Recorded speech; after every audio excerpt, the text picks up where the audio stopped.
This is not an ordinary job. I've just come from inside this morgue. And to work in this kind of environment, even if it is your profession, you require special grace and special sacrifice. And therefore, I just want to thank all of you, because if you didn't do what you're doing, we will not have the closure and the truth that we are looking for. It will not be possible because there is no one to do investigations, or they are not committed to it, and so forth and so on. So I want to therefore thank all of you. I want to appreciate you and reaffirm and reiterate the support of government to this cause. I have noted also that even the community has been very, very understanding, and even if most of the grief is from this locality, there is a way in which the community here appreciates that we are all together in this grief. However, I have seen some statements made by some unknown people through social media about numbers. And I want to put the record straight for the avoidance of doubt. And I would like to say the following, that a matter like this is a national security matter. That's why you're seeing us here from time to time. If it wasn't a serious national security matter, the security minister will not be coming here every 2 other days. He'll be somewhere else where there is a security matter. And being a national security matter, we have made it very clear that we have nothing to hide. We will provide information on a daily basis, but what we have asked for is that information be given in a coordinated way so that all the agencies collect the information, and one of our colleagues who is here on that particular moment when the information is being released is able to share it with the members of the public as accurately and as verifiable as it can get. So far, I have seen some statements not associated with any known person, because these are posts in social media about numbers. I want to appeal to the people of Kenya, including the people in the social media,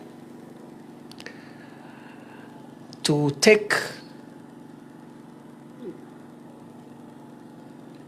national security and public safety issues with a little more sensitivity and decorum. We can joke about many things,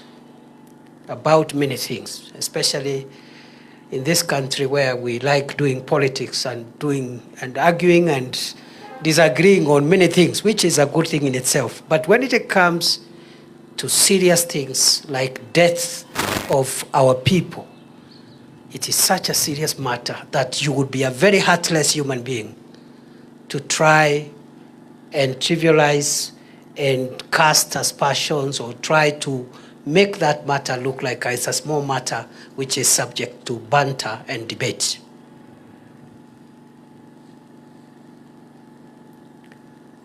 I repeat, security communication is sensitive. It must be done carefully by the right person who has the authority to say that. There are some things even myself I cannot say.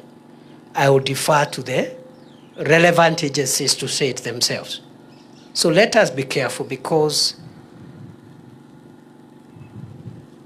it is clear, dear Kenyans, it is clear that we lost children, and it is bad. It is a bad thing. We just hope it never happened. It is unfortunate it happened. But it is also clear that now we are in a good place to confirm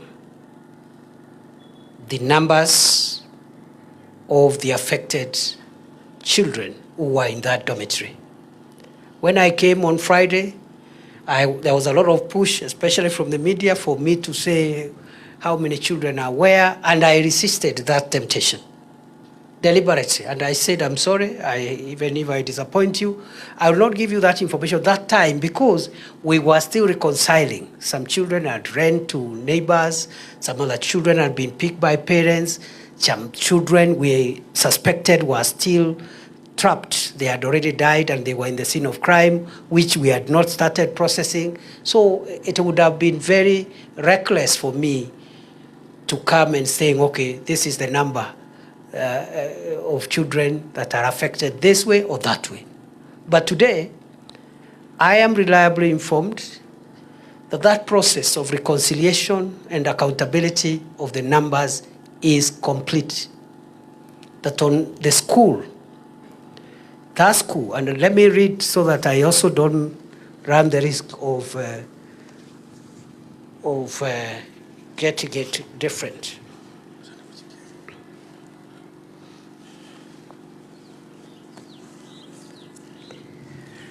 The kids that were enrolled in this school, 843.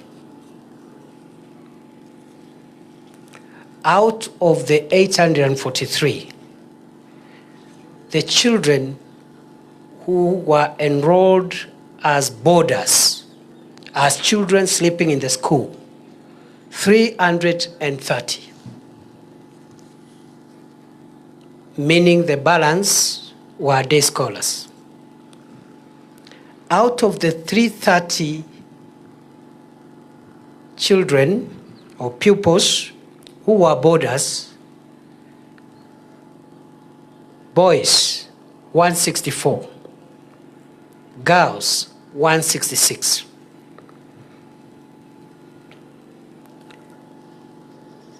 As you are aware, the dormitory that burned down was the boys' dormitory, which had or was supposed to have all the boys, and the number I've given is 164. Out of the boys who were supposed to be in that dormitory, the 164, 143 are alive.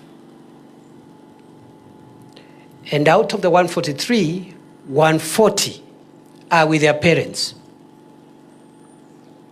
3 are still receiving treatments, and we believe they will be released to their parents as soon as they are certified, fully recovered by the doctors. And therefore, 140 of the boys are with their parents, 3 in hospital, total 143. The fatalities, 21 children unfortunately perished in that fire. Any other person trying to play whatever game, trying to advance some whatever other statistics, is a heartless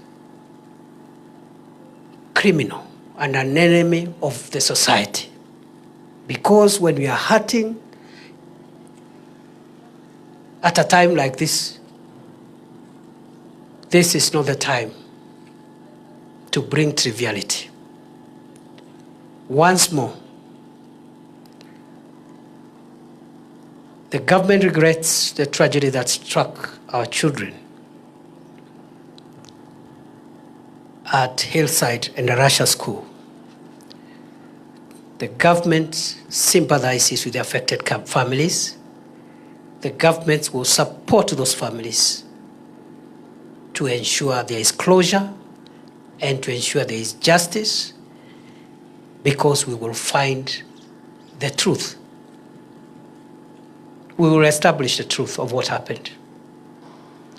In the event that this catastrophic event was caused by a person, we will pursue and get justice on behalf of the families and all those people who may have contributed to this tragedy through action, inaction, conduct, misconduct, advertently, inadvertently, will be brought to account. Nawashukuru sana, nawatakia baraka ya Mwenyezi Mungu. Yaliyotendeka hapa ni mambo ya kusikitisha. Tunaomba radhi na kuwapatia pole familia zote zilizohusika. Kwa sasa watoto walioathirika, kati ya watoto 843 waliokuwa katika shule hii, ni watoto 330 waliokuwa wanafunzi wa mabweni wa kulala. Kati ya hao 164 walikuwa wavulana na 166 wasichana. Bweni lililochomeka ni bweni la wavulana ambao nimesema walikuwa 164. Kati ya hao watoto ama wavulana 143 wako hai, 140 wakiwa na wazazi wao, 3 wakiwa hospitalini. Kwa bahati mbaya tumepoteza wavulana wetu 21, wamehifadhiwa katika chumba hiki cha kuhifadhia maiti. Upasuaji unaendelea. Tumechukua chembe ambazo zitatumiwa katika kutambua miili ya hao watoto ili tuwapatie wazazi wao waende wakawapumzishe, na serikali itatoa msaada wowote ambao utahitajika kusaidia familia hizi. Nashukuru vitengo vyote vimehusika katika kusaidiana katika utekelezaji wa kazi hii, ikiwemo idara ya upelelezi wa jinai, idara ya upasuaji wa maiti na idara zingine zikiwemo shirika la Msalaba Mwekundu, serikali ya kaunti ya Nyeri na idara zingine zote vikiwemo vitengo vya usalama na maafisa wa utawala.